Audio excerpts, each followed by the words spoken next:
ಜಾಮೀನು ಸಿಗ್ತಾ ಇದ್ದಂತೆ ಆರೋಪಿ ಪವಿತ್ರ ಗೌಡ ಕಣ್ಣೀರಿಟ್ಟಿದ್ದಾರೆ, ಭಾವನಾತ್ಮಕತೆಗೆ ಒಳಗಾಗಿದ್ದಾರೆ, ಭಾವುಕರಾಗಿದ್ದಾರೆ.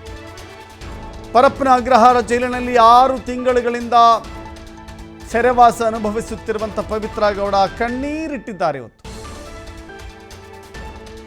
ಜಾಮೀನು ಮಂಜೂರಾಗಿದೆಯಲ್ಲ, ಅದೊಂದು ರೀತಿಯ ಆನಂದ ಬಾಷ್ಪ ಹಂಗೆ ಹೇಳ್ಬೋದಾ, ಅಥವಾ ಕಷ್ಟ ಕಳೀತಲ್ಲಪ್ಪ ಎನ್ನುವ ಕಣ್ಣೀರೋ ಗೊತ್ತಿಲ್ಲ.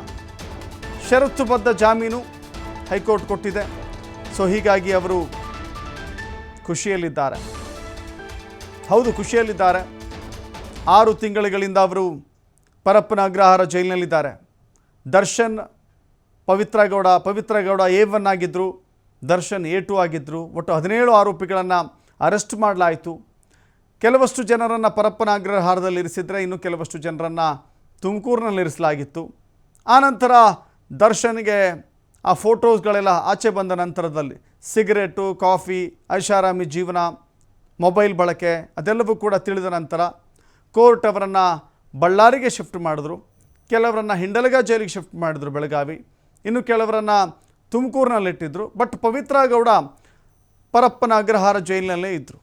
ಪರಪ್ಪನ ಅಗ್ರಹಾರ ಜೈಲಿನಲ್ಲಿಯೇ 6 ತಿಂಗಳುಗಳಿಂದ ಆಕೆ ಸೆರೆವಾಸ ಅನುಭವಿಸಿದ್ಲು. ಪ್ರತಿ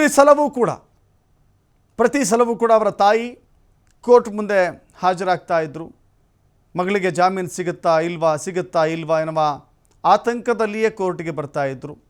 ಇವತ್ತು ಕೂಡ ಅವರ ತಾಯಿ ಭಾಗ್ಯ, ಪವಿತ್ರ ಗೌಡ ಅವರ ತಾಯಿ ಭಾಗ್ಯ ಕೋರ್ಟಿಗೆ ಬಂದಿದ್ದರು. ಅವರು ಕೂಡ ಇವತ್ತು ಖುಷಿಯಲ್ಲಿ ಕಣ್ಣೀರು ಹಾಕಿದ್ದಾರೆ. ಮಗಳಿಗೆ ಬಂದ ಕಷ್ಟ ಕಳೀತಲ್ಲಪ್ಪ ಅನ್ನುವ ಸಮಾಧಾನ ಅವ್ರ ಮನಸ್ಸಲ್ಲಿದೆ.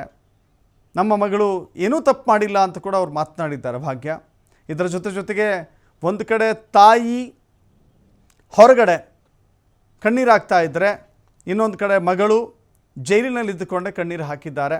ಇಬ್ಬರೂ ಕೂಡ ಕಣ್ಣೀರಿನಲ್ಲಿದೆ. ಒಂದು ರೀತಿಯ ಸಮಾಧಾನ, ಕಷ್ಟ ಕಳೀತಲ್ಲಪ್ಪ ಎನ್ನುವ ಸಮಾಧಾನದಲ್ಲಿ ಅವರಿಬ್ಬರು ಕೂಡ ಇದ್ದಾರೆ. ಇನ್ನು ಪವಿತ್ರ ಗೌಡ ಕಾರಣಕ್ಕಾಗಿಯೇ ಈ ಎಂಟೈರ್ ಚಿತ್ರಣ ನಡೀತು ಅನ್ನೋದನ್ನು ಯಾರು ಕೂಡ ಮರೀಲಿಕ್ಕೆ ಸಾಧ್ಯವಿಲ್ಲ. ಪವಿತ್ರ ಗೌಡ, ರೇಣುಕಾಸ್ವಾಮಿ ಅವರಿಬ್ಬರ ಮೆಸೇಜ್ ಕನ್ವರ್ಜೇಷನ್, 6 ತಿಂಗಳ ಜೈಲುವಾಸ. ಕೇವಲ ಉಗುರಲು ಹೋಗುವಂಥದ್ದನ್ನು ಕೊಡ್ಲಿ ತೆಗೆದುಕೊಂಡಂಗೆ ಆಯ್ತು ಇವ್ರ ಕತೆ. ಉಗುರಲು ಹೋಗುವಂಥದ್ದನ್ನು ಕೊಡ್ಲಿ ತಗೊಂಡು ದೊಡ್ಡ ಮಟ್ಟದ ಪೆಟ್ಟು ಮಾಡಿಕೊಂಡಿದ್ದ ಪವಿತ್ರ ಗೌಡ 6 ತಿಂಗಳ ನಂತರ ಆಚೆ ಬರ್ತಾ ಇದ್ದಾರೆ.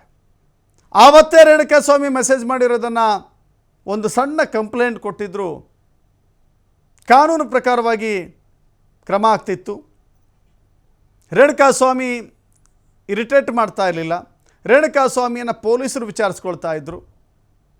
ಇಲ್ಲಿ ದರ್ಶನೂ ಎಂಟ್ರಿ ಆಗಬೇಕಾಗಿಲ್ಲ. ದರ್ಶನ್ನ ಜೊತೆಗೆ ಇನ್ನೂ 15 ಜನ ಇದ್ದಾರಲ್ಲ, ಆ 15 ಜನನೂ ಎಂಟ್ರಿ ಆಗ್ತಾ ಇರಲಿಲ್ಲ. 17 ಜನ ಇಷ್ಟು ದಿನಗಳ ಕಾಲ ಸೆರೆವಾಸ ಅನುಭವಿಸುವಂಥ ಪರಿಸ್ಥಿತಿ ಇರಲಿಲ್ಲ. 6 ತಿಂಗಳಲ್ಲಿ ಯೋಚನೆ ಮಾಡ್ಕೊಳ್ಳಿ ಏನೆಲ್ಲ ಅನಾಹುತಗಳು ನಡೆದು ಹೋಗಿದ್ದಾವೆ ಅಂತ.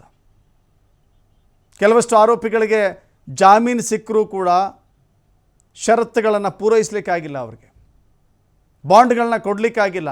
ಯಾರೂ ಜಾಮೀನು ಕೊಡೋಕ್ಕೆ ಬಂದಿಲ್ಲ, ಯಾಕೆಂದರೆ ಅವ್ರ ಹತ್ರ ಅಷ್ಟು ಹಣನೂ ಇಲ್ಲ. ಇನ್ನೂ ಕೆಲವು ಆರೋಪಿಗಳಿಗೆ ಒಬ್ಬ ಚಿತ್ರದುರ್ಗದ ಡ್ರೈವರ್ ಆಟೋ ಓಡಿಸ್ತಾ ಇದ್ದಂತೆ ಅನುಕುಮಾರ್, ಅವರ ಮನೆಯಲ್ಲಿ ಸಾವಾಗೋಯ್ತು. ಅವರ ಮನೆಯಲ್ಲಿ ಎದೆ ಹೊಡ್ಕೊಂಡು ಪ್ರಾಣ ಬಿಟ್ಟರು. ಏನೆಲ್ಲ ದುರಂತಗಳೆಲ್ಲ ನಡೆದು ಹೋದವು ಅನ್ನೋದನ್ನು ನೋಡಬೇಕಾಗತ್ತೆ. ಆ ದುರಂತಮಯ ಕ್ಷಣಗಳಿಗೆ ಕಾರಣ ಆಗಿದ್ದು ಪವಿತ್ರ ಗೌಡ ತೆಗೆದುಕೊಂಡಿರುವಂಥ ಆವತ್ತಿನ ಒಂದು ತೀರ್ಮಾನ. ಪವಿತ್ರ ಗೌಡ ಜೊತೆಗೆ ದರ್ಶನ್, ಇನ್ನುಳಿದ ಆರೋಪಿಗಳು 6 ತಿಂಗಳುಗಳ ಕಾಲ ಸೆರೆವಾಸ ಅನುಭವಿಸಬೇಕಾಯಿತು. ಇದು ಇಲ್ಲಿಗೆ ಮುಗಿಯುತ್ತೆ ಅಂತ ಹೇಳಲಿಕ್ಕೆ ಸಾಧ್ಯ ಇಲ್ಲ, ಯಾಕೆಂದರೆ ಇನ್ನೂ ಕಾನೂನಿನ ಪ್ರಕ್ರಿಯೆ ಮುಗಿಯಲ್ಲ. ಇಲ್ಲಿಗೆ ಉನ್ನತ ನ್ಯಾಯಾಲಯಗಳಿದ್ದಾವೆ, ಸುಪ್ರೀಂ ಕೋರ್ಟ್ಗೆ ಹೋಗಲಿಕ್ಕೆ ಅವಕಾಶ ಇದೆ. ಜೊತೆಗೆ ದರ್ಶನ್ನ ಪಾಲಿಸಬೇಕಾದಂಥ ಕೆಲ ಕರ್ತವ್ಯಗಳಿದ್ದಾವಲ್ಲ. ಮಧ್ಯಂತರ ಜಾಮೀನನ್ನು ಪಡೆದುಕೊಂಡಿದ್ದು ಚಿಕಿತ್ಸೆಯ ಕಾರಣಕ್ಕಾಗಿ, ಆದರೆ ಶಸ್ತ್ರಚಿಕಿತ್ಸೆ ಆಗಲಿಲ್ಲ. ದರ್ಶನ್ ಕೋರ್ಟ್ಗೆ ಹೇಳಿದ್ದೊಂದು, ನಡೆದುಕೊಂಡಿದ್ದೊಂದು. ಈಗ ಶೂಟಿಂಗ್ ಅಂತ ಹೇಳಿದ್ದಾರೆ. ಇನ್ನು ಮುಂದೆಯೂ ಕೂಡ ಈಗ ಹೇಳಿರುವಂಥ ಕಾರಣಗಳಿದ್ದಾವಲ್ಲ ಅವುಗಳನ್ನು ಕೂಡ, ಯಾಕೆಂದರೆ ಗ್ರೌಂಡ್ಸ್ ಎಲ್ಲ ನೋಡಬೇಕಾಗತ್ತೆ. ಯಾವ ಗ್ರೌಂಡ್ಸನ್ನು ಇಲ್ಲಿ ಉಲ್ಲೇಖ ಮಾಡಿ ಆದೇಶವನ್ನು ಕೊಟ್ಟಿದ್ದಾರೆ ಅಂತ ನೋಡಬೇಕಾಗತ್ತೆ. ಕೋರ್ಟ್ ಉಲ್ಲೇಖಿಸಿರುವಂಥ ಗ್ರೌಂಡ್ಸ್ಗಳ ಆಧಾರದ ಮೇಲೆಯೇ ದರ್ಶನ್ನ ಮುಂದಿನ ನಡವಳಿಕೆ ಇರಬೇಕಾಗತ್ತೆ. ಜಾಮೀನು ಪಡೆದುಕೊಳ್ಳುವ ಸಂದರ್ಭದಲ್ಲಿ, ಜಾಮೀನನ್ನು ತೆಗೆದುಕೊಳ್ಳುವ ಸಂದರ್ಭದಲ್ಲಿ ಕೋರ್ಟಿಗೆ ಕೊಟ್ಟಿರುವಂಥ ಕಾರಣಗಳು, ಜಾಮೀನು ಪಡೆದುಕೊಂಡು ಹೊರಬಂದ ನಂತರದಲ್ಲಿ ದರ್ಶನ್ ನಡೆದುಕೊಳ್ಳುವಂಥ ನಡವಳಿಕೆಗಳು, ಆ ನಡವಳಿಕೆಗಳ ಆಧಾರದ ಮೇಲೇ ಸುಪ್ರೀಂ ಕೋರ್ಟ್ಗೆ ಗೃಹ ಇಲಾಖೆ ಪೊಲೀಸರು ಖಂಡಿತ ಹೋಗ್ತಾರೆ. ಮುಂದಿನ ಕೋರ್ಟ್ಗಳಲ್ಲಿ ಏನಾಗುತ್ತೆ ಅಂತ ಹೇಳಲಿಕ್ಕೆ ಸಾಧ್ಯ ಇಲ್ಲ. ಹೈಕೋರ್ಟ್ ತೀರ್ಮಾನವನ್ನು ಎತ್ತಿಯೂ ಹಿಡಿಯಬಹುದು, ಅಥವಾ ಈ ತೀರ್ಮಾನವನ್ನು ರದ್ದುಗೊಳಿಸಲೂಬಹುದು. ಸೊ ಹೀಗಾಗಿ ಏನು ಬೇಕಾದರೂ ಆಗಬಹುದು.